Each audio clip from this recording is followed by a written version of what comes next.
Hello guys! So today, Feb 23, 2024, we are staying overnight here at Luxent Hotel. This is a 4-star hotel located at Timog, Quezon City. And we've been here before for a few times already. And we choose this hotel sometimes because of its good location and madaming klase ng resto sa paligid, mapamura man or mga fine dining. So this is one of our favorite hotel. So this time, we are here because of Kyle's first JS prom at dito nga gaganapin ang event. Check-in time nga pala dito is strictly 3 p.m. and you really have to wait. Based on my experience, never pa ako nakapag-early check-in dito. But you know, it's okay to wait since madami namang mga comfy couch sa lobby at meron din sila ang cafe dyan. Also, may incidental deposit din silang hinihingi upon check-in worth 2,000 pesos. And guys, reminder lang ha, super higpit nila dito sa stains ng kanilang mga linen. Twice na akong nasingil dito dahil nga sa mancha. The first and only hotel na nasingil talaga kami sa ganyan. Una ay yung pumatak na soy sauce nung kumain kami sa room. Nag-penalty ako doon ng 200 pesos and this time, yung cosmetic mark naman sa towel na hindi ko napansin. At nag-pay ako doon ng 100 pesos. Well, free parking na din nga pala dito.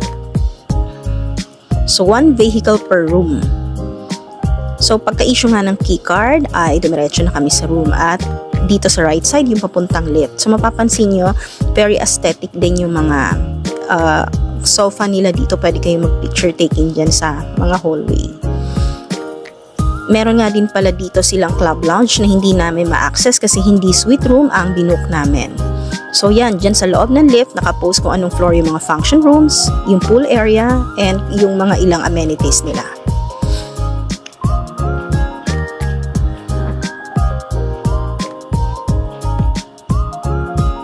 So I booked via Agoda 1 premier room with city view and with a size of 37 square meters, which has 2 queen beds. No breakfast nga pala yung pinili ko kasi we had to leave before morning and sila Kyle lang and his classmates lang naman ang maiiwan dito sa room for overnight. Maybe the next time I book again here, I will cover a breakfast buffet video for you to watch guys. Breakfast buffet price here in Luxent is said to be 1,200 pesos per head. So ito na nga guys, yung kanilang toilet and bathroom. May provided na 2 towels and 2 hand towels. May bidet. May telephone sa gilid ng toilet bowl. Merong hair dryer, toothbrush, and lotion.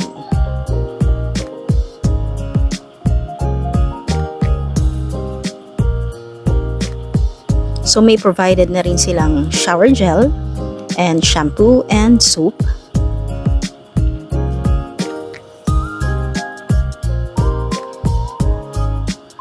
And meron ding extra pillow. Dito yung nakalagay sa cabinet. Meron ding bedroom slippers and flashlight. Sa kabilang side ng cabinet, meron pang maliit na hangiran dyan. Extra space. Nandyan din yung safety deposit box. At sa ilalim ay may mini drawer.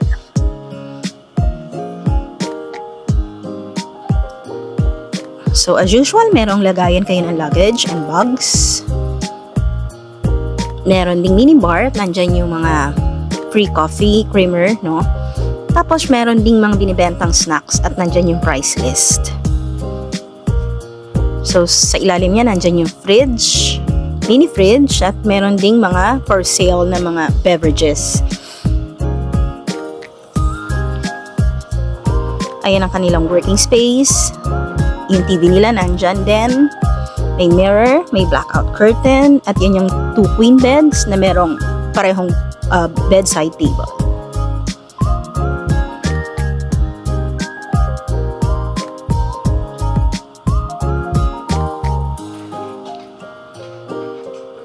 So, since city view, ayun yung view na makikita nyo sa room namin. Yan yung 37 square meter room and for a 4-star hotel room, okay na to. Okay din yung aircon, lahat gumagana, malinis. So ayan, bumaba ako sa 5th floor para i-check yung anak ko if nakapasok na sila dun sa kanilang function room and ayun nga, wala na sila sa labas. So dahil dyan, umakyat na ako sa 17th floor to check the pool area.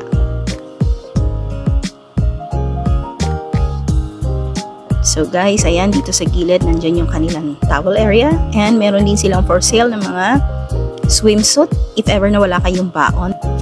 Also, meron ding allotted space na playground for toddlers. Tapos, ganyan kalaki yung kanilang pool. So, merong for adult, meron ding pang kiddie. At meron din silang bar. Ayan, ganyan kalaki yung kanilang pool area. At sa mga gilid niya, napapansin nyo may mga kabana, no?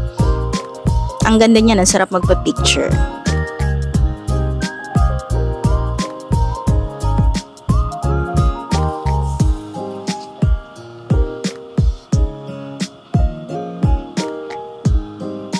Hindi ko sure kung malamig yung tubig, kung temperature controlled ba ito.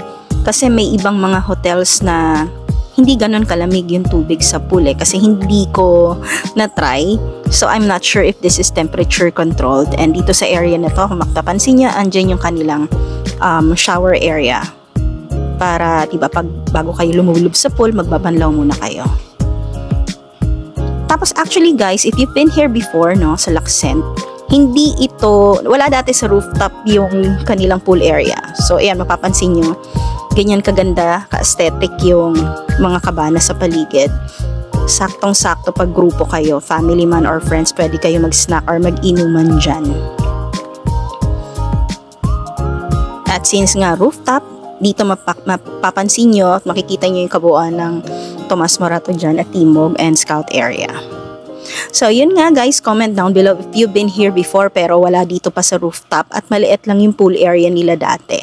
So, ito parang newly renovated tong pool area nila. So, ayan, tumingin din ako ng menu sa kanilang bar. Masasarap yung mga ino-offer pero super maharlika. Yung shake nga lang nila nasa 250 pesos na eh. So, ayan, ulit, yung mga binibentang mga swimsuit. But you know, if you have the budget, syempre masarap mag-chill talaga dyan, ano? Lalo na pag sunset. Then, makikita dito nakapost kung ano yung mga pwede nyong gamitin na pang swimming at kung ano yung bawal. Meron din silang pool rules dyan. Screenshot nyo na lang para mabasa nyo. At sa second floor nga pala ay meron din silang spa. Pwede kayong magpa-massage at magpa-nail care. Pwede rin kayong magpa-room service if ayaw nyo nang bumaba at gusto nyo lang mag-relax sa kwarto. And of course, like any other 4-star hotel, pwede kayong mag-order ng in-room dining dyan if may budget naman kayo. Kasi kami, since malapit itong hotel na to sa mga kainan, ay talagang lumalabas na lang kami para kumain. And pag midnight snack naman, ay nag-order na lang kami via Grab at pinipick up na lang namin sa lobby. And so that's it for today's video. Happy watching! Bye!